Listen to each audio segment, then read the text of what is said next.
Morning mga ka-Diyos Garage. So unit natin ngayon Honda City 2012.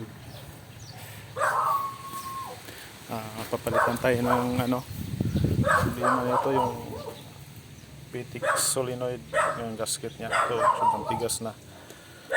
Ito yung bago natin. So ito yung saka yung cam truss o-ring, yan, lapat na lapat na. So ito yung bago natin, pamalit yung number nya. Okay, tingnan nyo po yung gaano kadumi ng tagas niya, no?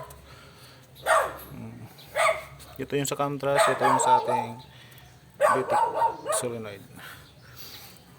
Okay, kadalasang issue ng mga Honda City, Civic, yan, Jazz, Mobilio.